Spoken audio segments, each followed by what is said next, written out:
ਸਤਿ ਸ਼੍ਰੀ ਅਕਾਲ ਜੀ। Programme prime discussion with Jatinder Pannu ਦੇਖ ਰਹੇ ਸਾਰੇ ਹੀ ਦਰਸ਼ਕਾਂ ਦਾ ਨਿੱਘਾ ਸਵਾਗਤ। ਮੈਂ ਹਾਂ ਨਵਜੀਤ। ਹਰ ਰੋਜ਼ ਤਰ੍ਹਾਂ ਖਬਰਾਂ ਤੇ ਚਰਚਾ ਕਰਨ ਲਈ ਪੰਨੂ ਸਾਹਿਬ ਮੇਰੇ ਨਾਲ ਨੇ। ਜਿਹੜੀਆਂ ਖਬਰਾਂ ਤੇ ਚਰਚਾ ਕਰਾਂਗੇ ਉਹਨਾਂ ਵਿੱਚ ਹਰਿਆਣੇ ਤੋਂ ਪਹਿਲੀ ਖਬਰ ਆ ਰਹੀ ਹੈ। ਇੱਕ ਪਾਸੇ ਤਾਂ ਮਾਈਨਿੰਗ ਮਾਫੀਆ ਨੂੰ ਲੈ ਕੇ ਹਮੇਸ਼ਾ ਸਰਕਾਰਾਂ ਕਹਿੰਦੀਆਂ ਕਿ ਕਾਰਵਾਈ ਕਰਾਂਗੇ, ਪਰ ਅੱਜ ਜਦੋਂ ਪੁਲਿਸ ਅਫਸਰ ਕਾਰਵਾਈ ਕਰਨ ਗਏ ਤਾਂ ਉਹਨੂੰ ਮਾਰ ਦਿੱਤਾ ਗਿਆ। ਹੋਰ भी बहुत सारिया खबर जिन्हों की चर्चा करेंगे। यूके के प्रधानमंत्री की दौड़ में ऋषि सुनक फिर तो अगे चल रहे हैं, पर सब तो पहला पंनू साहब का स्वागत करते फिर खबरों पर चर्चा करेंगे। पंनू साहब स्वागत जी, सत श्री अकाल जी। शुक्रिया नवजीत जी, सत श्री अकाल। पंनू साहब हरियाणे तो शुरुआत करते हैं। मैं जिक्र करके हटिया कि एक पासे सरकारां दावे करदियां कि असीं माइनिंग रोक देनी है, तो जदों अफसर काम करना चाहते हैं उन्होंने उपर हमले होंगे। हरियाणे तो जी खबर आ रही है एक टिप्पर चढ़ा दिता गया एक DSP के उपर, किवें देखते हैं इस घटना नूं ते इहदे लई जिम्मेवार असल किहनूं मनदे हैं? मेरा ख्याल है कि हिंदुस्तान दे विच सब तो वध जे कोई गुंडागर्दी वाला काम है ये नजायज़ माइनिंग वाले जिहड़े वो करते हैं जी। इत्थे पंजाब विच कोई घटना वापरे बाकियां ते बोलना ही बोलना, सब तो वध उच्ची कूकदे ने भाजपा वाले। हरियाणे दे विच और हरियाणे दे विच भी गुरुग्राम जिहड़ा पुराना गुड़गांव हुंदा सी जी, दिल्ली दे बार्डर दे उत्ते उत्थे नजायज़ माइनिंग हुंदी सी। गड्डी लेके DSP रोकण गया, उन्हें गड्डी अगे ला के ते उन्हां दा डंपर रोक लिया। डंपर दूजे पासे करन लगे, वो भज के अगे होया तो डंपर नाल मिध के DSP नूं मार के चले गए ते बाकी पुलिस वाले खड़े बहिंदे रह गए। एक किड्डी उन्हां दी दिलवधी है कि इस गल दी कोई परवाह नहीं कीती ते DSP नूं मार दिता जी। और मारिया भी देश की राजधानी दिल्ली दियां जड़ां दे कोल हरियाणे के गुड़गांव जिले च। ये घटना की दसदी है? ये नाल दूसरी गल जोड़ लो। अज हुणे खबर आई है कि हरियाणे के कुछ MLA स्पीकर नूं जाके मिले कि गैंगस्टरां दे फोन आउंदे धमकियां दे। पंजाब विच गैंगस्टर धमकियां दिंदे होण, इत्थे जिहड़ियां पार्टियां रौला पाउंदियां और ठीक पाउंदियां जी, गैंगस्टर क्यों धमकियां देन लोगों को? वो इस गल अखों परोखा कर रही हैं कि इस वे गैंगस्टर माइनिंग माफिया ये सारे इंटरस्टेट चल पे एक दूसरे मिल के चलते। हरियाणे दे विच DSP मार दिता गया। ये तो पहला उत्तर प्रदेश विच एक ज़ियाउद्दीन नाम का DSP मारिया गया सी। वो भी इस तरह माइनिंग माफिया वाले ने उहदे उत्ते ट्रैक्टर चाढ़ के मारता ते बाकी पुलिस वाले पासे खलोते वेंदे रह गए सी, किसी ने दखल नहीं दिता। ये तो पहला शायद मध्य प्रदेश की गल है जां उहदे नाल दी स्टेट की, एक डायरैक्ट IPS अफसर आया सी पुलिस का सीधा अफसर, अजे शायद SP सीगा, बाद उन्हें SSP बनना DGP तक जाना सी। वो माइनिंग करने वाले ने मार दिता सी। उदों पहला 8-9 साल हो गया। गुजरात दे विच एक पार्लीमेंट मैंबर ने ते उहदे भतीजे ने, पार्लीमेंट मैंबर भाजपा का सी ते राज उत्थे मोदी साहब का सी। पार्लीमेंट मैंबर ते उहदे एक भतीजे ने एक RTI एक्टिविस्ट नूं मार दिता सी, सिर्फ इस करके कि वह नजायज़ माइनिंग जिहड़ी हुंदी है उहदियां रिपोर्टां भेजता सी। हुण आओ साडे पंजाब वल जी। इस गल नूं 7-8 साल हो गए। इत्थों जलंधर पठानकोट रोड ते मकेरियां दे लागे SSP डॉक्टर सुरिंदर कुमार कालिया उन्होंने फोन किया जलंधर दे विचों एक बड़े प्रमुख पत्रकार जसदीप मल्होत्रा ने कि कालिया साहब तुहाडे इलाके जिहड़ी नजायज़ माइनिंग हुंदी है मैनूं पता तुसीं रोकण दा यतन करदे हैं जी, पर अजे भी हो रही है तो मैं अज तुहाडे इलाके 'च फिर लगा हां। तो डॉक्टर कालिया ने आख्या कि मैं तो पूरी वाह ला रहा, तुसीं आ जाओ आपां दोवें इकट्ठे चलदे हैं। ये आ गया। अगे जांदा सी नजायज़ माइनिंग वाला एक टिप्पर भरिया पिया ट्राला, इन्हां मुड़ मुड़ के हाਰਨ दिते। SSP की गड्डी आ, पता पुलिस की गड्डी है, राह मंगदी है, राह नहीं दिता गया। जदों गड्डी बराबर ते आई तो ट्राले की साइड मार के पलटा दी। पत्रकार जसदीप मल्होत्रा की मौके पर मौत हो गई। डॉक्टर SK कालिया जान तो बच गई, पर उन्होंने जान बचना नहीं कहते, उन्होंने दूसरा जन्म कहते। किन्ना चिर तक तो उन्होंने पता ही नहीं कि मैं कित्थे। फिर हौली हौली होश आई, ਫਿਰ ਉਹਨੇ ਮਾੜਾ ਮੋਟਾ ਉੱਠ ਕੇ ਬਹਿਣਾ ਸ਼ੁਰੂ ਕੀਤਾ, ਤੁਰਨਾ ਸ਼ੁਰੂ ਕੀਤਾ। ਹੁਣ ਉਹ DIG ਰਿਟਾਇਰ ਹੋ ਗਏ ਆ, ਜਲੰਧਰ ਵਿੱਚ ਹੀ ਆ, ਅਜੇ ਵੀ ਨਾਰਮਲ ਨਹੀਂ ਤੁਰਦੇ, ਤੁਰਨ ਲੱਗਿਆ ਅੱਜ ਉਹਨਾਂ ਨੂੰ ਤਕਲੀਫ ਹੁੰਦੀ ਆ ਇੰਨਿਆਂ ਸਾਲਾਂ ਬਾਅਦ ਵੀ। ਉਦੋਂ ਅਕਾਲੀ ਭਾਜਪਾ ਸਰਕਾਰ ਸੀ, ਕਾਂਗਰਸੀ ਸਰਕਾਰ ਨੇ ਵੀ ਉਸ ਬੰਦੇ ਨੂੰ ਕੋਈ ਇਨਸਾਫ ਨਹੀਂ ਦਵਾਇਆ। ਪੱਤਰਕਾਰ ਜਸਦੀਪ ਮਲਹੋਤਰਾ, ਉਹਦੇ ਸਵਾਲ ਦੇ ਉੱਤੇ ਸਾਰੇ ਪੱਤਰਕਾਰ ਮੇਰੇ ਸਮੇਤ ਅਸੀਂ ਬਹੁਤ ਉਬਲਦੇ ਰਹੇ। ਇਹਦੇ ਬਾਵਜੂਦ ਉਸ ਪਰਿਵਾਰ ਨੂੰ ਅੱਜ ਤੱਕ ਇਨਸਾਫ ਨਹੀਂ ਮਿਲ ਸਕਿਆ। ਆ ਬਾਕੀ ਹਰਿਆਣੇ 'ਚ ਅੱਜ ਜਿੱਦਾਂ DSP ਮਾਰ ਦਿੱਤਾ, UP 'ਚ DSP ਮਾਰ ਦਿੱਤਾ, ਗੁਜਰਾਤ ਦੇ ਵਿੱਚ RTI ਐਕਟਿਵਿਸਟ ਕਿਉਂਕਿ ਉਹ ਮਾਈਨਿੰਗ ਕਰਨ ਦੀਆਂ ਰਿਪੋਰਟਾਂ ਭੇਜਦਾ ਸੀ, ਉਹ ਮਾਰ ਦਿੱਤਾ। ਜਸਦੀਪ ਮਲਹੋਤਰਾ ਵੀ ਤੇ ਕੋਈ ਬੰਦੂਕ ਫੜ ਕੇ ਰੋਕਣ ਨਹੀਂ ਸੀ ਗਿਆ, ਰਿਪੋਰਟਾਂ ਭੇਜਦਾ ਸੀ, ਉਹਦੀਆਂ ਰਿਪੋਰਟਾਂ ਤੱਕ ਸੀ। ਇਹਦਾ ਮਤਲਬ ਇਹ ਕਿ ਨਜਾਇਜ਼ ਮਾਈਨਿੰਗ ਮਾਫੀਆ ਸਾਰੇ ਹਿੰਦੁਸਤਾਨ 'ਚ, ਸਾਡੇ ਪੰਜਾਬ ਵਿੱਚ ਵੀ, ਸਾਡੇ ਨੇੜੇ ਤੇੜੇ ਵੀ ਘਿਰੇ ਘਿਰੇ ਇਸ ਤਰ੍ਹਾਂ ਫੈਲਿਆ ਪਿਆ ਕਿ ਜਿਹੜਾ ਵੀ ਉਹਨਾਂ ਦੇ ਖਿਲਾਫ ਬੋਲੂਗਾ ਉਸੇ ਨਾਲ ਇਸ ਤਰ੍ਹਾਂ ਕਰ ਦਿਆ ਕਰਨਗੇ। ਇਸ ਹੱਦ ਤੱਕ ਚਲੇ ਜਾਣਗੇ, ਉਹ ਕਿਸੇ ਦੀ ਪਰਵਾਹ ਨਾ ਕਰਨਗੇ। ਕਿਉਂ ਹੁੰਦਾ ਪਿਆ? ਹਰਿਆਣੇ ਦੀ ਸਰਕਾਰ ਹੋਵੇ, ਕਿਸੇ ਹੋਰ ਦੇ ਰਾਜ ਦੀ ਸਰਕਾਰ ਹੋਵੇ, ਜਾਂ ਸਾਡੇ ਪੰਜਾਬ ਦੀ ਸਰਕਾਰ ਹੋਵੇ, ਜਿਹੜੀ ਵੀ ਆ, ਇਹ ਸਾਰੇ ਜਾਣੇ ਇਸ ਨਜਾਇਜ਼ ਮਾਈਨਿੰਗ ਨੂੰ ਰੋਕਣ। ਜੇ ਨਹੀਂ ਰੋਕਦੇ ਤੇ ਇੱਕ ਦਿਨ ਖਿੱਚ ਕੇ ਲੋਕ ਸੜਕਾਂ ਤੇ ਆ ਜਾਣਗੇ ਜੀ। ਹੋਰ ਕੋਈ ਚਾਰਾ ਨਹੀਂ ਰਹਿ ਗਿਆ। ਪੰਜ ਸਾਹਿਬ, ਤੁਸੀਂ ਗੱਲ ਕੀਤੀ ਹੈ ਕਿ ਪਰਵਾਹ ਨਹੀਂ ਕਰਦੇ, ਫਿਰ ਇਦਾਂ ਦੀ ਗੱਲ ਸਾਬਕਾ ਮੁੱਖ ਮੰਤਰੀ ਚਰਨਜੀਤ ਸਿੰਘ ਚੰਨੀ ਨਾਲ ਵੀ ਜੁੜਦੀ ਲੱਗਦੀ, ਕਿਉਂਕਿ ਉਹਨਾਂ ਦਾ ਭਾਣਜਾ ਆ ਗ੍ਰਿਫਤਾਰ ਕੀਤਾ ਤੇ ਕਹਿੰਦੇ ਇੱਕ ਕੇਸ ਹੋਰ ਅੱਜ ਦਰਜ ਹੋ ਗਿਆ ਤੇ ਉਹ ਵੀ ਨਜਾਇਜ਼ ਮਾਈਨਿੰਗ ਦੀ ਹੈ। ਤੇ ਕਿੰਨੇ ਕੇਸ ਹੋਰ ਦਰਜ ਹੋਣੇ ਆ ਜੀ? ਕਿਉਂਕਿ ਪਰਤਾਂ ਤਾਂ ਹੌਲੀ ਹੌਲੀ ਖੁੱਲਦੀਆਂ ਪਈਆਂ, ਗੱਲ 2-3 ਕਰੋੜ ਤੋਂ ਸ਼ੁਰੂ ਹੁੰਦੀ 50 ਕਰੋੜ ਤੱਕ ਪਹੁੰਚ ਚੁੱਕੀ ਸੀ। ਦੇਖੋ, ਮੈਂ ਚਰਨਜੀਤ ਸਿੰਘ ਚੰਨੀ ਦੀ ਗੱਲ ਮੁੜ ਨਹੀਂ ਕਰਨੀ ਚਾਹੁੰਦਾ, ਬਹੁਤ ਹੋ ਚੁੱਕੀ ਹੈ ਜੀ। ਪਰ ਜੇ ਉਹ ਮੁੜ ਕੇ ਕੇਸ ਸਾਹਮਣੇ ਆ ਜਾਣ ਤਾਂ ਕੀ ਕਰਾਂਗੇ ਜੀ। ਉਹਦਾ ਭਾਣਜਾ ਸਿਰਫ ਭਾਣਜਾ ਨਹੀਂ ਸੀ, ਉਹਦੀ ਸਾਲੀ ਦਾ ਪੁੱਤ ਪੌਣਾ ਮੁੱਖ ਮੰਤਰੀ ਸੀ ਜੀ। 8-10 ਕਮਾਂਡੋ ਉਹਨੂੰ ਮਿਲੇ, 5-4 ਉਹਨੂੰ ਜਿਪਸੀਆਂ ਮਿਲ ਗਈਆਂ। ਪਿੰਡ ਦਾ ਕਦੇ ਉਹ ਮੈਂਬਰ ਪੰਚਾਇਤ ਵੀ ਪਤਾ ਨਹੀਂ ਬਣਿਆ ਕਿ ਨਹੀਂ ਬਣਿਆ, ਤੇ ਉਹਦੀ ਗੱਡੀ ਦੇ ਉੱਤੇ MLA ਦਾ ਸਰਕਾਰੀ ਸਟicker ਲੱਗਾ। ਸੈਕਟਰੀਏਟ 'ਚ ਜਾਂਦਾ ਸੀ ਤੇ ਉਹਨੂੰ ਸਲਾਮਾਂ ਹੁੰਦੀਆਂ ਸੀ। ਪੰਜਾਬ ਦਾ ਕਿਹੜਾ ਜ਼ਿਲ੍ਹਾ ਜਿੱਥੇ ਉਹਨੇ ਕੰਪਲੈਕਸ ਨਹੀਂ ਸੀ ਆਪਣੇ ਬਣਾ ਲਏ ਵੱਡੇ ਵੱਡੇ, ਉਹ ਪੈਸਾ ਕਿੱਥੋਂ ਆਇਆ ਸੀ? ਔਰ ਜਿੰਨਾ ਚਿਰ ਤੱਕ ਚੰਨੀ ਸਾਹਿਬ ਮੰਤਰੀ ਸੀ, ਸਾਰੇ ਸਰਕਾਰੀ ਫੰਕਸ਼ਨਾਂ 'ਚ 26 ਜਨਵਰੀ ਹੋਵੇ, 15 ਅਗਸਤ ਹੋਵੇ, ਰੱਸੀ ਖਿੱਚ ਕੇ ਝੰਡਾ ਚਲਾਉਣਾ ਤੇ ਅਫਸਰ ਦੂਰ ਖਲੋਤੇ ਹੁੰਦੇ ਸੀ, ਉਹ ਭਾਂਜਾ ਲਾਗੇ ਖਲੋਤਾ ਹੁੰਦਾ ਸੀ। ਅਫਸਰਾਂ ਦੀ ਜ਼ਰੂਰਤ ਨਹੀਂ ਸੀ ਉਹਨੂੰ ਕਹਿ ਦੇਣ ਕਿ ਤੂੰ ਥੋੜਾ ਪਾਸੇ ਹਟ ਜਾ ਭਾਈ, ਅਸੀਂ ਸਰਕਾਰੀ ਡਿਊਟੀ ਕਰਨੀ ਹੈ। ਉਹ ਫੜਿਆ ਗਿਆ ਚੋਣਾਂ ਤੋਂ ਪਹਿਲਾਂ, ਉਹਦੇ ਘਰੋਂ 10 ਕਰੋੜ ਰੁਪਏ ਨਗਦ ਫੜੇ ਗਏ, ਮਸ਼ੀਨਾਂ ਲਿਆਂਦੀਆਂ ਗਈਆਂ ਨੋਟ ਗਿਣਨ ਵਾਸਤੇ। ਅੱਜ ਕੱਲ੍ਹ ਇਦਾਂ ਦੇ ਚੋਰਾਂ ਕੋਲੋਂ ਮਾਲ ਜਦੋਂ ਫੜਿਆ ਜਾਂਦਾ, ਮਸ਼ੀਨਾਂ ਨੋਟ ਗਿਣਨ ਵਾਸਤੇ ਲਿਆਉਣੀਆਂ ਪੈਂਦੀਆਂ ਜੀ।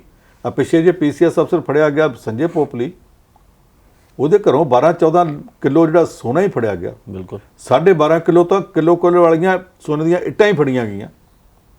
ਉਹਦੇ ਘਰ ਵੀ ਨੋਟ ਗਿਣਨ ਵਾਲੀ ਕਹਿੰਦੇ ਮਸ਼ੀਨ ਲਿਆਂਦੀ ਗਈ ਸੀ। ਇਹ ਮੁੰਡਾ ਜਦੋਂ ਫੜਿਆ ਗਿਆ, ਫਿਰ ਉਹਦੀ ਜ਼ਮਾਨਤ ਨਹੀਂ ਸੀ ਹੁੰਦੀ, ਜ਼ਮਾਨਤ ਹੋਈ, ਅਦਾਲਤ ਨੇ ਜ਼ਮਾਨਤ ਮਨਜ਼ੂਰ ਕਰਤੀ। ਇਹਦੇ ਨਾਲ ਕੋਈ ਜ਼ਮਾਨਤੀਆ ਖਲੋਣ ਨੂੰ ਤਿਆਰ ਨਹੀਂ ਸੀ ਕਿ ਅਸੀਂ ਫਸ ਜਾਵਾਂਗੇ। ਹੁਣ ਉਹ ਬਾਹਰ ਆਇਆ ਤੇ ਪੁਰਾਣਾ ਕੇਸ ਨਿਕਲਿਆ। ਅਨਫੋਰਸਮੈਂਟ ਜਲੰਧਰ ਨੇ ਇੱਕ ਰੇਡ ਕੀਤਾ ਸੀ, ਅਨਫੋਰਸਮੈਂਟ ਡਾਇਰੈਕਟੋਰੇਟ ਨੇ, ਉਹਦੇ 'ਚ ਕੁਝ ਥਾਵਾਂ ਦੇ ਉੱਤੇ ਨਜਾਇਜ਼ ਮਾਈਨਿੰਗ ਹੁੰਦੀ ਵੀ ਫੜੀ ਗਈ ਤੇ ਇੱਕ ਵੇਟ ਸਲਿੱਪਾਂ ਫੜੀਆਂ ਗਈਆਂ। ਵੇਟ ਸਲਿੱਪਾਂ ਕੀ ਹੁੰਦੀਆਂ ਕਿ ਇੰਨਾ ਮਾਲ ਜਾ ਰਿਹਾ, ਇਹ ਕਾਨੂੰਨੀ ਤੌਰ ਤੇ ਸਲਿੱਪਾਂ ਉਹ ਜਾਲੀ ਸਨ। ਉਹ ਉਦੋਂ ਉਹਨਾਂ ਨੇ ਮੋਹਾਲੀ ਜ਼ਿਲ੍ਹੇ ਦੀ ਪੁਲਿਸ ਨੂੰ ਲਿਖਤਾ ਸੀ, ਇਨਕੁਆਇਰੀ ਹੋਈ, ਇਨਕੁਆਇਰੀ ਤੋਂ ਬਾਅਦ ਹੁਣ ਤੱਕ ਉਹ ਜਾਂਚ ਚੱਲਦੀ ਸੀ ਜਾਂ ਪੁਲਿਸ ਨੇ ਜਾਂਚ ਚੱਲਦੀ ਰੱਖੀ ਸੀ। ਜਦੋਂ ਮੁੰਡਾ ਬਾਹਰ ਆ ਗਿਆ, ਉਹ ਰਿਪੋਰਟ ਉਹਨੇ ਕਹਿ ਕੇ ਕਿ ਰਿਪੋਰਟ ਦੇ ਖਿਲਾਫ ਜਾਂਦੀ ਹੈ, ਇਸ ਮੁੰਡੇ ਦਾ ਦੋਸ਼ ਹੈ, ਉਹ ਵੀ ਪਰਚਾ ਦਰਜ ਕਰਤਾ। ਮੁੰਡਾ ਜੇਲ੍ਹ ਤੋਂ ਆਇਆ ਸੀ, ਆਉਂਦਿਆਂ ਸਾਰੇ ਨਵੇਂ ਕੇਸ ਦੇ ਵਿੱਚ ਉਹਨੂੰ ਪੁੱਛਗਿੱਛ ਵਾਸਤੇ ਸਮਨ ਜਾਰੀ ਹੋ ਗਏ। ਉਹਦਾ ਜੋੜੀਦਾਰ ਦੂਸਰਾ ਕਰਪਟ ਬੰਦਾ ਕੁਦਰਤਦੀਪ ਸਿੰਘ, ਸ਼ਾਹਬਾਸ਼, ਮਾਂ ਬਾਪ ਨੇ ਨਾਂ ਕੱਢੇ ਸੋਹਣੇ ਰੱਖੇ ਸੀ ਜੀ, ਤੇ ਕਰਤੂਤਾਂ ਕੀ ਨੇ, ਉਹ ਜੇਲ੍ਹ ਦੇ ਵਿੱਚ ਹੈ। ਉਹਨੂੰ ਪੁਲਿਸ ਪ੍ਰੋਡਕਸ਼ਨ ਵਾਰੰਟ ਤੇ ਲਿਆਉਣ ਲੱਗੀ ਹੈ, ਲਿਆ ਕੇ ਫਿਰ ਆਮੋ ਸਾਹਮਣੇ ਬਿਠਾਉਣੇ ਆ। ਮਾਮਲਾ ਇਹ ਵੀ ਕਰੋੜਾਂ ਦਾ, ਕਰੋੜਾਂ ਤੋਂ ਉਹਦੇ ਤੇ ਨਿਕਲਦਾ ਹੀ ਕੋਈ ਨਹੀਂਗਾ। ਹਰ ਮਾਮਲਾ ਕਰੋੜਾਂ ਦਾ ਜੀ। ਇਹਨਾਂ ਨੇ ਕਰੋੜ ਵੀ ਉਹ ਬੱਚਿਆਂ ਦੇ ਖੇਡਣ ਵਾਲੀਆਂ ਕੌਡੀਆਂ ਸਮਝ ਛੱਡੇ ਨੇ। ਤੇ ਜਿੱਥੇ ਇੰਨਾ ਕੁਝ ਹੁੰਦਾ ਪਿਆ, ਉਹਦੇ 'ਚ ਹੁਣ ਚਰਨਜੀਤ ਸਿੰਘ ਚੰਨੀ ਤੇ ਸ਼ਾਇਦ ਅੱਜ ਕੱਲ੍ਹ ਵਿਦੇਸ਼ ਵਿੱਚ ਆ, ਇੱਥੇ ਹੋਵੇ ਵੀ, ਉਹਦੇ ਉੱਤੇ ਤਾਂ ਕੇਸ ਬਣਿਆ ਨਹੀਂ, ਬਣਿਆ ਤੇ ਭਾਨ ਜਿੱਤਿਆ। ਪਰ ਜੋ ਵੀ ਹੋਇਆ ਹੋਵੇ, ਮੈਂ ਸਮਝਦਾ ਕਿ ਸਿਆਸਤ ਦੇ ਜਿਹੜੇ ਲੋਕ ਤੁਰੇ ਫਿਰਦੇ ਨੇ ਇਸ ਵੇਲੇ ਉਹ ਰਾਜ ਕਰਦੀ ਪਾਰਟੀ ਵਿੱਚ ਨੇ ਜਾਂ ਰਾਜ ਕਰ ਚੁੱਕੀ ਪਾਰਟੀ ਵਿੱਚ ਨੇ ਜਾਂ ਰਾਜ ਲਈ ਤੜਫਦੀ ਕਿਸੇ ਪਾਰਟੀ ਵਿੱਚ ਨੇ। ਜਿੱਥੇ ਜਿੱਥੇ ਵੀ ਉਹਨਾਂ ਨੂੰ ਸਮਝ ਲੈਣਾ ਚਾਹੀਦਾ ਵੀ ਅੱਜ ਨਹੀਂ ਕੱਲ੍ਹ ਸੀ, ਕਦੇ ਨਾ ਕਦੇ ਦੇਣੀਆਂ ਆਉਂਦੀਆਂ ਨੇ, ਲੈਣੇ ਦੇਣੇ ਦਾ ਕੋਈ ਨਾ ਕੋਈ ਵਕਤ ਆ ਜਾਂਦਾ ਜੀ। ਤੁਸੀਂ ਫਸੋਗੇ ਬਿਨਾਂ ਸ਼ੱਕ। ਕੋਈ ਆਪਣਾ ਭਾਣਜਾ ਭਤੀਜਾ ਜੋ ਮਰਜ਼ੀ ਅੱਗੇ ਕਰੀ ਫਿਰੇ, ਜਦੋਂ ਮੌਕਾ ਆਵੇ ਪਤਾ ਉਦੋਂ ਲੱਗਦਾ। ਹੁਣ ਉਹ ਮੁੰਡਾ ਫਿਰ ਫਸ ਗਿਆ, ਅੱਗੇ ਵਾਹਵਾ ਲੰਮਾ ਸਮਾਂ ਜੇਲ੍ਹ 'ਚ ਕੱਟ ਕੇ ਆਇਆ, ਹੁਣ ਪਤਾ ਨਹੀਂ ਹੋਰ ਕਿੰਨਾ ਕੱਟਣਾ ਪਊਗਾ। ਜੀ ਪੰਨੂ ਸਾਹਿਬ, 3-4 ਮਹੀਨੇ ਤੋੜੀ ਵਿਧਾਨ ਸਭਾ ਦੀਆਂ ਚੋਣਾਂ 4 ਸੂਬਿਆਂ ਵਿੱਚ, ਤੇ ਉਹਨਾਂ ਵਿੱਚ ਇੱਕ ਗੁਜਰਾਤ ਵੀ ਹੈ। ਅਰਵਿੰਦ ਕੇਜਰੀਵਾਲ ਵੀ ਉੱਧਰ ਚੱਲੇ ਆ, ਹੁਣ ਕਹਿੰਦੇ ਗਰੰਟੀ ਦੇਣੀ ਹੈ। ਵੈਸੇ ਸਿਆਸੀ ਸਰਗਰਮੀਆਂ ਤਾਂ ਸ਼ੁਰੂ ਹੋ ਚੁੱਕੀਆਂ, ਤੇ ਆਉਣ ਵਾਲੀਆਂ ਫਿਰ ਗਰੰਟੀਆਂ ਨੂੰ ਕਿਵੇਂ ਦੇਖਦੇ ਆ? ਦੇਖੋ, ਇਹ ਸਿਸਟਮ ਜਿਹੜਾ ਅਰਵਿੰਦ ਕੇਜਰੀਵਾਲ ਨੇ ਸ਼ੁਰੂ ਕੀਤਾ ਸੀ ਚੋਣਾਂ 'ਚ, ਇਹ ਕਹਿ ਕੇ ਕਿ ਜੇ ਮੈਂ ਜਿੱਤ ਗਿਆ ਤੇ ਐਸ ਗੱਲ ਦੀ ਗਰੰਟੀ ਦਿੰਦਾ ਜੀ। ਸਾਡੇ ਪੰਜਾਬ ਵਿੱਚ ਵੀ ਇੱਕ ਪਹਿਲੇ ਗੇੜੇ ਆਇਆ, ਆ ਕੇ ਆਖਿਆ 300 ਯੂਨਿਟ ਬਿਜਲੀ ਮੁਫਤ ਕਰਾਂਗਾ, ਇਹ ਮੇਰੀ ਪਹਿਲੀ ਗਰੰਟੀ। ਫਿਰ ਦੂਜੀ ਗਰੰਟੀ, ਪੰਜਾਬ ਦੀਆਂ ਔਰਤਾਂ ਨੂੰ 1-1000 ਰੁਪਇਆ ਮਹੀਨਾ ਮਿਲਿਆ ਕਰੇਗਾ, ਦੂਜੀ ਗਰੰਟੀ। ਅਜੇ ਮਿਲਣਾ ਤਾਂ ਨਹੀਂ ਸ਼ੁਰੂ ਹੋਇਆ, ਜਦੋਂ ਮਿਲੇਗਾ ਵੇਖ ਲਵਾਂਗੇ, ਪਰ ਇਹ ਗਰੰਟੀ। ਇੱਦਾਂ ਇੱਕ ਇੱਕ ਕਰਕੇ ਜਿੰਨੀਆਂ ਗਰੰਟੀਆਂ ਉਹ ਦਿੰਦਾ ਸੀ, ਦੂਸਰੇ ਦੇ ਮਗਰੇ ਮਗਰ ਦਿੰਦੇ ਸੀ। ਅਕਾਲੀਆਂ ਨੇ ਕਹਿ ਤਾ ਤੇਰੀ 1000 ਦੀ ਗਰੰਟੀ, ਅਸੀਂ 2000 ਦੀ ਔਰਤਾਂ ਨੂੰ 2-2000 ਰੁਪਇਆ ਦਿਆਂਗੇ। ਪਰ ਫਰਕ ਕੀ ਪੈ ਗਿਆ? ਜਦੋਂ ਪਹਿਲਾਂ ਅਰਵਿੰਦ ਕੇਜਰੀਵਾਲ ਨੇ ਆਖਿਆ ਮੈਂ 1000 ਰੁਪਇਆ ਦਿਆ ਕਰੂੰਗਾ ਮਹੀਨੇ ਦਾ, ਤੇ ਇਹਨਾਂ ਨੇ ਮਜ਼ਾਕ ਉਡਾਇਆ, ਲੈ ਹੁਣ ਸਾਡੇ ਘਰ ਵੀ ਤੁਸੀਂ 1000 ਰੁਪਇਆ ਘੱਲੋਗੇ। ਤੇ ਬਾਅਦ ਵਿੱਚ ਵੇਖਿਆ ਕਿ ਲੋਕਾਂ 'ਤੇ ਦਾ ਅਸਰ ਹੋ ਰਿਹਾ, ਫਿਰ ਇਹਨਾਂ ਨੇ 1000 ਦੀ ਥਾਂ 2000 ਕਰਤਾ, ਤੇ ਲੋਕਾਂ ਆਖਿਆ ਹੁਣ ਤੁਹਾਡਾ ਅਸਰ ਨਹੀਂ ਪੈਣਾ। ਲੋਕਾਂ ਨੇ ਗੱਲ ਕਬੂਲੀ ਜੀ। ਜੋ ਕੁਝ ਇੱਥੇ ਕੀਤਾ ਸੀ ਅਰਵਿੰਦ ਕੇਜਰੀਵਾਲ ਨੇ, ਜੋ ਕੁਝ ਦਿੱਲੀ 'ਚ ਕੀਤਾ ਸੀ, ਉਹ ਕਰਨ ਵਾਸਤੇ ਹੁਣ ਉਹ ਗੁਜਰਾਤ ਜਾ ਰਿਹਾ। ਗੁਜਰਾਤ ਦੇ ਵਿੱਚ ਚੋਣਾਂ ਹੋਣੀਆਂ ਨੇ 182 ਅਸੈਂਬਲੀ ਸੀਟਾਂ ਵਾਸਤੇ ਦਸੰਬਰ ਦੇ ਅੱਧ 'ਚ, ਤੇ ਜੁਲਾਈ ਅੱਧ ਤੇ ਲੰਘ ਗਿਆ। ਬਾਕੀ ਕੀ ਰਹਿ ਗਿਆ? ਅਗਸਤ, ਸਤੰਬਰ, ਅਕਤੂਬਰ, ਨਵੰਬਰ ਤੇ ਦਸੰਬਰ, 5 ਮਹੀਨੇ ਆ। ਅਖੀਰਲਾ ਮਹੀਨਾ ਤੇ ਜੋ ਚੋਣ ਜ਼ਾਬਤੇ ਦਾ ਹੋਣਾ ਜੀ, 4 ਮਹੀਨੇ ਰਹਿ ਗਿਆ। ਇਹਨਾਂ 4 ਮਹੀਨਿਆਂ 'ਚ ਇਸ ਵੇਲੇ ਉੱਥੋਂ ਦੀ ਸਰਕਾਰ ਵੀ ਜੁੱਤੀ ਲਾ ਕੇ ਦੌੜਦੀ ਪਈ ਆ। ਸਾਰਾ ਜ਼ੋਰ ਲੱਗਾ ਪਿਆ ਕਿ ਕਿਸੇ ਵੀ ਤਰੀਕੇ ਲੋਕਾਂ ਨੂੰ ਕੋਈ ਜਿੰਨੇ ਚੋਗੇ ਦੇ ਦਾਣੇ ਸੁੱਟੇ ਜਾ ਸਕਦੇ ਸੁੱਟ ਦਿਓ, ਕਿਸੇ ਤਰੀਕੇ ਵੋਟਾਂ ਜਿਹੜੀਆਂ ਨੇ ਆਪਣੇ ਹੱਥਾਂ 'ਚ ਕਰੋ। ਇੱਧਰੋਂ ਕੇਜਰੀਵਾਲ ਨੇ ਆਪਣੇ ਦੌਰੇ ਉੱਥੇ ਵਧਾ ਦਿੱਤੇ। ਹੁਣ ਪਤਾ ਲੱਗਾ ਕਿ ਕੱਲ੍ਹ ਜਾਂ ਪਰਸੋਂ ਸ਼ਾਇਦ ਉਹ ਫਿਰ ਉੱਥੇ ਜਾ ਰਿਹਾ। ਪਰ ਉੱਥੇ ਜਾਣ ਤੋਂ ਪਹਿਲਾਂ ਜਿਸ ਤਰ੍ਹਾਂ ਇਹਨਾਂ ਨੇ ਉਹ ਜਿਹੜੇ ਮੱਧ ਪ੍ਰਦੇਸ਼ ਦੇ ਵਿੱਚ ਸੰਗਰੌਲੀ ਸ਼ਹਿਰ ਦੇ ਵਿੱਚ ਮੇਅਰ ਦੀ ਚੋਣ ਜਿੱਤੀ ਹੈ, ਉਹਨੂੰ ਜਾ ਕੇ ਗੁਜਰਾਤ ਵਿੱਚ ਮੁੱਦਾ ਬਣਾਇਆ ਕਿ ਹੁਣ ਤੁਸੀਂ ਦੇਖ ਲਓ ਜੀ, ਦਿੱਲੀ ਵਿੱਚ ਅਸੀਂ ਜਿੱਤੇ, ਜੀ ਜੀ, ਪੰਜਾਬ ਵਿੱਚ ਅਸੀਂ ਜਿੱਤੇ, ਗੁਜਰਾਤ ਦੇ ਵਿੱਚ ਇੱਕ ਸ਼ਹਿਰ 'ਚ ਕਾਂਗਰਸ ਨੂੰ ਪਛਾੜ ਕੇ ਤੇ ਅਸੀਂ ਮੇਨ ਆਪੋਜੀਸ਼ਨ ਬਣੇ। ਹੁਣ ਅਸੀਂ ਮੱਧ ਪ੍ਰਦੇਸ਼ ਦੇ ਵਿੱਚ ਇੱਕ ਸ਼ਹਿਰ ਦੇ ਉੱਤੇ ਜਾ ਕੇ ਮੇਅਰ ਤੇ ਸੀਟ ਤੇ ਕਬਜ਼ਾ ਕਰ ਲਿਆ। ਇਹਦਾ ਮਤਲਬ ਆਮ ਆਦਮੀ ਪਾਰਟੀ ਵੱਧਦੀ ਹੈ ਤੇ ਕਾਂਗਰਸ ਹੌਲੀ ਹੌਲੀ ਡਿੱਗਦੀ ਜਾ ਰਹੀ ਹੈ। ਕਾਂਗਰਸੀਆਂ ਦੇ ਅੰਦਰ ਤਾਂ ਕਪੱਤ ਵੀ ਇੰਨਾ ਕਿ ਉਹ ਇਹੋ ਜਿਹੇ ਭੀੜ ਦੇ, ਇਹੋ ਜਿਹੇ ਮੁਸ਼ਕਿਲ ਦੇ, ਔਖ ਦੇ ਵਕਤ ਵੀ ਇਕੱਠੇ ਨਹੀਂ ਹੋ ਰਹੇ।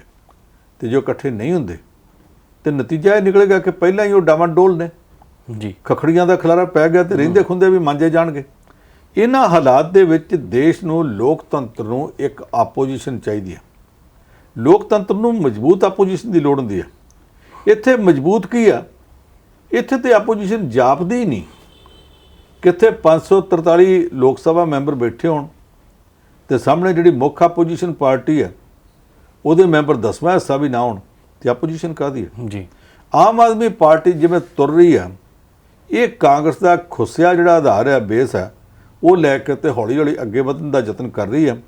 ਮੈਂ ਇਹ ਤਾਂ ਨਹੀਂ ਮੰਨ ਸਕਦਾ ਕਿ 2024 ਦੇ ਵਿੱਚ ਇੱਕਦਮ ਹੁਣ ਕਾਂਗਰਸ ਨੂੰ ਪਛਾੜ ਕੇ ਮੇਨ ਆਪੋਜੀਸ਼ਨ ਬਣ ਜਾਣਗੇ, ਪਰ ਇੰਨਾ ਕੁ ਲੱਗਣ ਲੱਗ ਪਿਆ ਕਿ ਅਗਲੀਆਂ ਚੋਣਾਂ ਦੇ ਵਿੱਚ ਭਾਜਪਾ ਤੇ ਕਾਂਗਰਸ ਦੋਨਾਂ ਨੂੰ ਇਹੋ ਜਿਹੇ ਢੰਗ ਨਾਲ ਇਹ ਟੱਕਰ ਦੇਣਗੇ ਕਿ ਉਦੋਂ ਇਹ ਬਿਨਾਂ ਸ਼ੱਕ ਨਾ ਬਣ ਸਕਣ ਮੇਨ ਆਪੋਜੀਸ਼ਨ। ਅਗਲੀਆਂ ਚੋਣਾਂ ਤੱਕ ਇਹ ਇੱਕ ਕਿਸਮ ਦੇ ਰਾਜ ਦੇ ਦਾਅਵੇਦਾਰ ਵੀ ਹੋ ਸਕਦੇ ਆ ਤੇ ਮੇਨ ਆਪੋਜੀਸ਼ਨ ਬਣਨ ਦੇ ਦਾਅਵੇਦਾਰ ਤਾਂ ਜ਼ਰੂਰ ਹੋ ਜਾਣੇ ਆ। ਪਾਰਟੀ ਪੈਰੋ ਪੈਰ ਇੱਕ ਇੱਕ ਕਦਮ ਕਰਕੇ ਵੱਧਦੀ ਜਾ ਰਹੀ ਹੈ ਜੀ। ਜਿਹੜੀ ਗੱਲ ਜ਼ਰੂਰੀ ਹੈ ਉਹ ਇਹ ਕਿ ਜੇ ਇਸ ਪਾਰਟੀ ਨੇ ਅੱਗੇ ਵਧਣਾ, ਫਿਰ ਸਾਫ਼ ਸੁਥਰੇ ਮਾਹੌਲ 'ਚ ਸਾਫ਼ ਢੰਗ ਨਾਲ ਵਧਣਾ ਪਊ। ਜਿਹੜੀਆਂ ਗੱਲਾਂ ਤੋਂ ਲੋਕ ਚਿੜਦੇ ਆ, ਉਹਨਾਂ ਲੋਕਾਂ ਤੋਂ ਇਸ ਪਾਰਟੀ ਤੇ ਪਾਰਟੀ ਦੀ ਲੀਡਰਸ਼ਿਪ ਨੂੰ ਬਚਣਾ ਪਊ। ਤੇ ਜਿਹੜੀਆਂ ਇਹਨਾਂ 'ਚ ਕੁਝ ਕਾਲੀਆਂ ਭੇਡਾਂ ਆ ਗਈਆਂ, ਜਿਨ੍ਹਾਂ ਨੂੰ ਜਾਪਦਾ ਕਾਂਗਰਸੀ ਅਕਾਲੀ ਖਾਂਦੇ ਸੀ ਤੇ ਸਾਡਾ ਕਿਹੜਾ ਹਾਜ਼ਮਾ ਖਰਾਬ ਹੋ ਚੱਲਿਆ। ਉਹਨਾਂ ਸਾਰਿਆਂ ਨੂੰ ਨੱਥ ਪਾਉਣੀ ਪਊ, ਨਹੀਂ ਤੇ ਪੰਜਾਬ, ਦਿੱਲੀ ਤੋਂ ਅੱਗੇ ਗੁਜਰਾਤ ਤੇ ਹਿਮਾਚਲ ਜਾਣਾ ਔਖਾ ਵੀ ਹੋ ਸਕਦਾ ਜੀ। ਅੱਜ ਜਿਹੜੀ ਮੱਧ ਪ੍ਰਦੇਸ਼ ਦੀ ਸੰਗਰੌਲੀ ਦੀ ਮੇਅਰ ਵਾਲੀ ਜਿੱਤ ਆ, ਇਹ ਇਸ ਪਾਰਟੀ ਦੇ ਪੱਖ ਵਿੱਚ ਗਈ ਆ ਤੇ ਵਾਹਵਾ ਜ਼ਿਆਦਾ ਗਈ ਆ। ਜੇ ਇਹਨੂੰ ਵਰਤ ਕੇ ਅੱਗੇ ਗੁਜਰਾਤ ਵਿੱਚ, ਹਿਮਾਚਲ ਪ੍ਰਦੇਸ਼, ਕੁਝ ਹੋਰ ਥਾਵਾਂ ਤੇ ਕੁਝ ਕਰਨਾ ਤੇ ਆਪਣੇ ਅੰਦਰਲੀਆਂ ਬਲੈਕ ਸ਼ੀਪਸ, ਕਾਲੀਆਂ ਭੇਡਾਂ ਜਿਹੜੀਆਂ, ਉਹਨਾਂ ਨੂੰ ਨੱਥ ਜ਼ਰੂਰ ਪਾਉਣੀ ਪਊ। ਗੱਲ ਇੱਧਰ ਪੱਖ 'ਚ ਗਈ ਲੱਗਦੀ ਹੈ ਪੰਨੂ ਸਾਹਿਬ, ਤੇ ਉੱਧਰ ਯੂਕੇ ਦੇ ਪ੍ਰਧਾਨ ਮੰਤਰੀ ਦੀ ਚੋਣ ਹੋਣੀ ਹੈ। ਰਿਸ਼ੀ ਸੁਨਕ ਇੱਕ ਵਾਰ ਫਿਰ ਤੋਂ ਅੱਗੇ ਨਜ਼ਰ ਆ ਰਹੇ ਹੈ। ਕੱਲ ਤੱਕ ਗੱਲ ਹੋਰ ਸੀਗੀ, ਜਦੋਂ ਦੁਪਹਿਰ ਹੋਈ ਦੇਰ ਸ਼ਾਮ ਤੱਕ ਗੱਲ ਹੁੰਦੇ ਹੁੰਦੇ ਪਹੁੰਚ ਗਈ ਕਿ ਉਹ ਚੌਥੇ ਨੰਬਰ ਤੇ ਸਿਮਟ ਗਏ ਆ। ਹੁਣ ਕਹਿੰਦੇ ਆ ਉਮੀਦਵਾਰ ਵੀ ਵਿੱਚੋਂ ਥੋੜੇ ਰਹਿ ਗਏ ਆ, ਤੇ ਕਿਸ ਹਿਸਾਬ ਨਾਲ ਦੇਖਦੇ ਆ ਇਸ ਚੋਣ ਨੂੰ? ਹੁਣ ਦੇਖੋ, ਜਿਹੜੇ ਉੱਥੋਂ ਦੀਆਂ ਰਿਪੋਰਟਾਂ ਨੇ ਉਹ ਤਾਂ ਅਜੇ ਤੱਕ ਇਹ ਦੱਸਦੀਆਂ ਕਿ ਰਿਸ਼ੀ ਸੁਨਕ ਬਾਕੀ ਸਾਰਿਆਂ ਤੋਂ ਅੱਗੇ ਜਾ ਰਿਹਾ ਜੀ। ਇਹ ਰਿਪੋਰਟਾਂ ਦੱਸਦੀਆਂ ਨੇ ਕਿ ਰਿਸ਼ੀ ਸੁਨਕ ਜਿਹੜਾ ਇੱਥੋਂ ਭਾਰਤ ਤੋਂ ਗਏ ਮਾਂ-ਬਾਪ ਦਾ ਬੱਚਾ ਤੇ ਬਹੁਤ ਵੱਡੇ ਕਾਰੋਬਾਰੀ ਇਨਫੋਸਿਸ ਵਾਲੇ ਨੈਣਾ ਮੂਰਤੀ ਦਾ ਜਵਾਈ ਹੈ, ਸਨ ਇਨ ਲਾ, ਉਹ ਕਾਫੀ ਅੱਗੇ ਵਧ ਰਿਹਾ। ਦੂਸਰਾ ਪੱਖ ਇਹ ਹੈ ਕਿ ਉਹਦੇ ਅੱਗੇ ਵਧਣ ਦੇ ਨਾਲ ਨਾਲ ਬਾਕੀ ਸਾਰੀਆਂ ਧਿਰਾਂ ਉਹਦੇ ਖਿਲਾਫ ਇਕੱਠੀਆਂ ਹੋ ਰਹੀਆਂ ਨੇ। ਕੱਲ੍ਹ ਤੇ ਪਰਸੋਂ 2 ਦਿਨ ਡਿਬੇਟ ਵਿੱਚ ਉਹਦੀ ਘਰਵਾਲੀ ਦਾ ਮੁੱਦਾ ਬਹੁਤ ਚੁੱਕਿਆ ਗਿਆ ਕਿ ਪਹਿਲਾਂ ਤਾਂ ਤੇਰਾ ਕਰਕੇ ਉਹ ਬ੍ਰਿਟਨ ਦੀ PR ਲੈ ਲਈ ਉਹਨੇ, ਪਰਮਾਨੈਂਟ ਰੈਜ਼ੀਡੈਂਟਸ਼ਿਪ, ਫਿਰ ਇੱਥੋਂ ਦੇ ਟੈਕਸ ਬਚਾਉਣ ਵਾਸਤੇ ਆਪਣੇ ਆਪ ਨੂੰ ਭਾਰਤੀ ਹੋਣ ਦਾ ਫਾਇਦਾ ਲੈਣ ਲਈ ਇਹ PRਸ਼ਿਪ ਛੱਡ ਦਿੱਤੀ। ਇਹ ਕੀ ਹੋਇਆ? ਉਹ ਕਹਿੰਦਾ ਜੀ ਤੁਸੀਂ ਮੇਰੇ ਨਾਲ ਮੇਰੀ ਗੱਲ ਕਰੋ, ਮੇਰੀ ਪਤਨੀ, ਉਹਦੀ ਪ੍ਰਾਈਵੇਟ ਲਾਈਫ ਹੈ, ਉਹ ਇਸ ਦੇਸ਼ ਦੀ ਸਿਟੀਜ਼ਨ ਨਹੀਂ। ਜਿਹੜੇ ਦੇਸ਼ ਦੀ ਸਿਟੀਜ਼ਨ ਹੈ ਉੱਥੋਂ ਦੇ ਰੂਲਸ ਉੱਤੇ ਅਪਲਾਈ ਹੁੰਦੇ ਆ, ਉਹ ਉਹਨਾਂ ਰੂਲਸ ਦੇ ਮੁਤਾਬਕ ਹੈ। ਔਰ ਇੱਥੋਂ ਦੇ ਰੂਲਸ ਵਿੱਚ ਜੇ ਉਹਨੇ ਕੋਈ ਵੀ ਗਲਤੀ ਕੀਤੀ ਹੈ, ਕਾਨੂੰਨ ਮੁਤਾਬਕ ਕਾਰਵਾਈ ਕਰ ਦਿਓ, ਪਰ ਉਹਨੇ ਕਾਨੂੰਨ ਦੀ ਉਲੰਘਣਾ ਕੋਈ ਨਹੀਂ ਕੀਤੀ, ਕੀ ਕਰੋਗੇ? ਜੀ। ਦੂਜਾ, ਤੁਸੀਂ ਇਹ ਮੁੜ ਕੇ ਕਹਿੰਦੇ ਆ ਕਿ ਮੇਰੇ ਇਨ-ਲਾਜ਼ ਦੀ ਫੈਮਿਲੀ ਨੇ, ਮੇਰੇ ਸਹੁਰਿਆਂ ਨੇ ਇੰਨਾ ਕਾਰੋਬਾਰ ਕੀਤਾ, ਇੰਨਾ ਕੀਤਾ। ਉਹਨਾਂ ਦੇ ਕੋਲ ਗਿਣਤੀ ਦੇ ਥੋੜ੍ਹੇ ਜਿਹੇ ਪਾਉਂਡ ਸੀ, ਆ ਕੇ ਕਾਰੋਬਾਰ ਸ਼ੁਰੂ ਕੀਤਾ, ਬ੍ਰਿਟੇਨ ਦੇ ਵਿੱਚ ਹਜ਼ਾਰਾਂ ਲੋਕਾਂ ਨੂੰ ਰੁਜ਼ਗਾਰ ਦਿੱਤਾ, ਕੋਈ ਮਾੜਾ ਨਹੀਂ ਕੀਤਾ, ਬਲਕਿ ਇਹ ਕੰਮ ਹੋਰ ਕਰਨਾ ਚਾਹੀਦਾ। ਕੱਲ ਸਵੇਰ ਤੱਕ ਜਿਹੜੀਆਂ ਸਰਵੇਖਣਾਂ ਦੀਆਂ ਰਿਪੋਰਟਾਂ ਸੀ, ਪਬਲਿਕ ਦੇ ਵਿੱਚੋਂ ਸਰਵੇਖਣ, ਉਹਦੇ 'ਚ ਰਿਸ਼ੀ ਸੁਨਕ ਚੌਥੇ ਥਾਂ ਸੀ। ਰਾਤ ਨੂੰ ਜਿਹੜੀਆਂ ਰਿਪੋਰਟਾਂ ਆਈਆਂ ਜਿਹਦੇ ਵਿੱਚ ਪਾਰਲੀਮੈਂਟ ਮੈਂਬਰਾਂ ਜਿਨ੍ਹਾਂ ਨੇ ਫੈਸਲਾ ਕਰਨਾ ਉਹਨਾਂ ਵੋਟ ਪਾਈ, ਰਿਸ਼ੀ ਸੁਨਕ ਪਹਿਲੇ ਗੇੜ 'ਚ ਉਹਨੂੰ 88 ਵੋਟਾਂ ਮਿਲੀਆਂ ਸੀ MPs ਦੀਆਂ, ਦੂਜੇ 'ਚ 101 MP ਉਹਦੇ ਪਿੱਛੇ ਖਲੋ ਗਏ ਸੀ। ਹੁਣ ਤੀਜੇ ਗੇੜ ਦੇ ਵਿੱਚ ਉਹਦੇ ਪਿੱਛੇ 115 ਹੋ ਗਏ। ਦੂਜੇ ਨੰਬਰ ਦੇ ਉੱਤੇ ਜਿਹੜਾ ਉਮੀਦਵਾਰ ਆ ਉਹਨੂੰ ਪਹਿਲੇ ਗੇੜ 'ਚ 77 ਮਿਲੀਆਂ ਸੀ ਵੋਟਾਂ, ਦੂਸਰੇ ਗੇੜ 'ਚ 6 ਵੱਧ ਕੇ ਉਹਦੇ ਪਿੱਛੇ 83 MP ਹੋ ਗਏ, ਤੀਜੇ ਗੇੜ 'ਚ ਇੱਕ ਘਟ ਗਿਆ, 82 ਰਹਿ ਗਏ ਨੇ। ਇਹਦਾ ਮਤਲਬ ਇਹ ਕਿ ਰਿਸ਼ੀ ਸੁਨਕ ਪੈਰੋਂ ਪੈਰ ਅੱਗੇ ਵਧ ਰਿਹਾ। ਉੱਥੋਂ ਦੇ ਲੋਕ ਉਹਨੂੰ ਪਸੰਦ ਕਰਦੇ ਆ, ਇਹ ਗੱਲ ਇਸ ਵੇਲੇ ਤੱਕ ਤਾਂ ਦਿਸਦੀ ਹੈ। ਜੀ। ਪਰ ਮੈਂ ਫੇਰ ਇਹ ਕਹਾਂ ਕਿ ਜਦੋਂ ਬਿਲਕੁਲ ਸਿਰੇ ਤੇ ਚਲੇ ਗਏ, ਅੱਜ ਜਿਹੜੇ 50 ਵੋਟਾਂ ਵਾਲੇ, 70 ਵੋਟਾਂ ਵਾਲੇ, 80 ਵੋਟਾਂ ਵਾਲੇ, ਇਹ ਸਾਰੇ ਉਹਦੇ ਖਿਲਾਫ ਉਹਦਾ ਰਾਹ ਰੋਕਣ ਵਾਸਤੇ ਕਿਸੇ ਵਕਤ ਇਕੱਠੇ ਵੀ ਹੋ ਸਕਦੇ ਆ। ਅਜੇ ਇਹ ਕਾਲੇ ਸਿੱਟੇ ਜਿਹੜੇ ਲੋਕ ਕੱਢਦੇ ਆ ਕਿ ਆਪਣਾ ਇੱਕ ਭਾਰਤੀ ਉੱਥੇ ਹੁਣ ਪ੍ਰਧਾਨ ਮੰਤਰੀ ਬਣ ਜਾਊਗਾ, ਅੰਗਰੇਜ਼ ਸਾਡੇ ਤੇ ਰਾਜ ਕਰਦੇ ਰਹੇ ਸੀ, ਹੁਣ ਅਸੀਂ ਉਹਨਾਂ ਤੇ ਕਰਾਂਗੇ, ਉਹਨਾਂ ਸਾਰਿਆਂ ਨੂੰ ਇਹ ਸਮਝ ਲੈਣਾ ਚਾਹੀਦਾ ਕਿ ਐਡਾ ਸੌਖਾ ਕੰਮ ਇਹ ਹੈ ਨਹੀਂ। ਤੁਸੀਂ ਇਸ ਵਹਿਮ ਵਿੱਚ ਬਿਲਕੁਲ ਨਾ ਪਾਓ ਕਿ ਫਟਾਫਟ ਜਾਂਦਿਆਂ ਪ੍ਰਧਾਨ ਮੰਤਰੀ ਬਣ ਜਾਏਗਾ, ਅਜੇ ਕਾਫੀ ਦੂਰ ਆ। ਜੀ। ਪਰ ਸਰ, ਕਰੋਨਾ ਕਾਲ ਦੀ ਗੱਲ ਕਰਦੇ ਹਾਂ। ਕਰੋਨਾ ਕਾਲ ਵਿੱਚ ਬਹੁਤ ਸਾਰੇ ਲੋਕਾਂ ਦੀ ਮੌਤ ਵੀ ਵੈਸੇ ਤਾਂ ਵਿਸ਼ਵ ਪੱਧਰ ਤੇ ਹੋਈ ਸੀਗੀ। ਭਾਰਤ ਵਿੱਚ ਜਦੋਂ ਮੌਤਾਂ ਹੋਈਆਂ ਸੀ ਤਾਂ ਕਿਹਾ ਜਾਂਦਾ ਸੀ ਕਿ ਮੁਆਵਜ਼ਾ ਦੇਣਾ ਹੈ। ਚਲੋ ਉਸ ਤੋਂ ਬਾਅਦ ਕੰਮ ਢਿੱਲਾ ਜਿਹਾ ਪੈ ਗਿਆ। ਹੁਣ ਸੁਪਰੀਮ ਕੋਰਟ ਨੇ ਕਿਹਾ ਕਿ ਜਿੰਨੀ ਜਲਦੀ ਹੋ ਸਕਦਾ ਮੁਆਵਜ਼ਾ ਦਿਓ। ਸੁਪਰੀਮ ਕੋਰਟ ਦੇ ਇਸ ਫੈਸਲੇ ਨੂੰ ਕਿਵੇਂ ਦੇਖਦੇ ਆ? ਦੇਖੋ, ਪਹਿਲਾਂ ਤਾਂ ਜਦੋਂ ਇਹ ਕੇਸ ਸੁਪਰੀਮ ਕੋਰਟ ਵਿੱਚ ਗਿਆ ਸੀ ਤੇ ਭਾਰਤ ਵਾਲੀ ਹੋਣ ਵਾਲੀ ਸਰਕਾਰ ਨੇ ਇਹ ਕਿਹਾ ਸੀ ਕਿ ਮਹਾਮਾਰੀਆਂ ਦਾ ਇਸ ਤਰ੍ਹਾਂ ਦਾ ਮੁਆਵਜ਼ਾ ਦੇਣ ਦਾ ਕੋਈ ਪ੍ਰਬੰਧ ਕਾਨੂੰਨ ਵਿੱਚ ਹੈਗਾ ਹੀ ਨਹੀਂ। ਕੁਦਰਤੀ ਆਫਤਾਂ ਦਾ ਹੈਗਾ ਵੀ ਹੜ੍ਹ ਆ ਜੇ, ਬਿਜਲੀ ਕੜਕੇ, ਇਸ ਤਰ੍ਹਾਂ ਦੀਆਂ ਜਿਹੜੀਆਂ ਹੈਗੀਆਂ ਸੀ ਉਹ ਤਾਂ ਹੈਗੀਆਂ ਸੀ, ਪਰ ਕੋਈ ਮਹਾਮਾਰੀ ਅਚਾਨਕ ਉੱਠ ਪਏ ਸਾਰੀ ਦੁਨੀਆ 'ਚ, ਉਸ ਮਹਾਮਾਰੀ ਨਾਲ ਲੋਕ ਮਰ ਜਾਣ, ਇਹਦੇ ਵਾਸਤੇ ਮੁਆਵਜ਼ੇ ਦਾ ਕੋਈ ਪੁਰਾਣਾ ਕਾਨੂੰਨ ਹੈਗਾ ਹੀ ਨਹੀਂ। ਇਸ ਕਰਕੇ ਅਸੀਂ ਦਈਏ ਨਾ ਦਈਏ ਕੋਈ ਫਰਕ ਨਹੀਂ ਪੈਂਦਾ। ਪਰ ਅਦਾਲਤ ਨੇ ਦਲੀਲ ਮੰਨੀ ਨਹੀਂ ਸੀ। ਅਦਾਲਤ ਨੇ ਆਖਿਆ ਸੀ ਕਿ ਇਹ ਪਬਲਿਕ ਦੀ ਵੈਲਫੇਅਰ ਵਾਲੀ ਸਟੇਟ ਹੈ ਜਿਹੜੀ ਆਪਣੀਆਂ ਜ਼ਿੰਮੇਵਾਰੀਆਂ ਤੋਂ ਭੱਜ ਨਹੀਂ ਸਕਦੀ। ਤੁਹਾਡਾ ਫਰਜ਼ ਬਣਦਾ ਕਿ ਜੇ ਲੋਕ ਮਰਦੇ ਪਏ ਆ ਉਹਨਾਂ ਦੇ ਇਲਾਜ ਵਾਸਤੇ ਵੀ ਤੁਸੀਂ ਪ੍ਰਬੰਧ ਕਰੋ, ਤੇ ਜੇ ਉਹਨਾਂ 'ਚ ਕੋਈ ਮਰ ਗਿਆ ਤੇ ਉਹਦੇ ਵਾਰਸਾਂ ਵਾਸਤੇ ਵੀ ਪ੍ਰਬੰਧ ਕਰਨਾ ਤੁਹਾਡਾ ਫਰਜ਼ ਬਣਦਾ। ਉਦੋਂ ਫਿਰ ਸਰਕਾਰ ਇਸ ਗੱਲ 'ਤੇ ਆਈ। ਸੁਪਰੀਮ ਕੋਰਟ ਨੇ ਵਾਹਵਾ ਮੋਟਾ ਮੁਆਵਜ਼ਾ ਰੱਖਿਆ ਕਿ ਹਰ ਮੌਤ ਪਿੱਛੇ ਇੰਨੇ ਲੱਖ ਦਿਓ। ਸਰਕਾਰ ਬਣਨ ਨੂੰ ਤਿਆਰ ਨਹੀਂ ਸੀ। ਫਿਰ ਸਰਕਾਰ ਨੇ ਆਖਿਆ ਠੀਕ ਹੈ 50,000 ਕਰ ਦਿਆਂਗੇ। ਉਹ ਜਿੰਨਾ ਵੀ ਕਰਨਾ ਸੀ, ਅਖੀਰ ਇੱਕ ਹੱਦ ਬੰਨ੍ਹ ਦਿੱਤੀ ਸੁਪਰੀਮ ਕੋਰਟ ਨੇ ਕਿ ਹਰ ਮ੍ਰਿਤਕ ਦੇ ਵਾਰਸਾਂ ਨੂੰ ਇੰਨਾ ਤੇ ਤੁਸੀਂ ਮੁਆਵਜ਼ਾ ਜ਼ਰੂਰ ਦਿਓ ਤੇ ਤੁਹਾਨੂੰ ਦੇਣਾ ਪਵੇਗਾ। ਹੁਣ ਉਹ ਫੈਸਲਾ ਹੋਏ ਨੂੰ ਜਿੰਨਾ ਕਿ ਮੈਨੂੰ ਵੀ ਯਾਦ ਹੈ 6 7 8 ਮਹੀਨੇ ਹੋ ਗਏ ਨੇ, ਅਜੇ ਤੱਕ ਕਦੇ ਕੋਈ ਦਵਾਈ ਨਹੀਂ ਮਿਲੀ। ਕੁਝ ਥਾਵਾਂ ਦੇ ਉੱਤੇ ਥੋੜਾ ਬਹੁਤ ਕਰ ਦਿੱਤਾ ਹੋਵੇਗਾ, ਬਾਕੀ ਤੇ ਉੱਦਾਂ ਹੀ ਨੇ। ਇਹ ਪਤਾ ਲੱਗਾ ਕਿ ਕੁਝ ਥਾਵਾਂ ਤੇ ਸੈਂਟਰ ਗਵਰਨਮੈਂਟ ਤੋਂ ਪੈਸਾ ਆ ਗਿਆ, ਅੱਗੇ ਜਿਹੜੀਆਂ ਸਟੇਟ ਗਵਰਨਮੈਂਟਸ ਆ ਉਹਨਾਂ ਨੇ ਠੀਕ ਤਾਂ ਨਹੀਂ ਵਰਤਿਆ।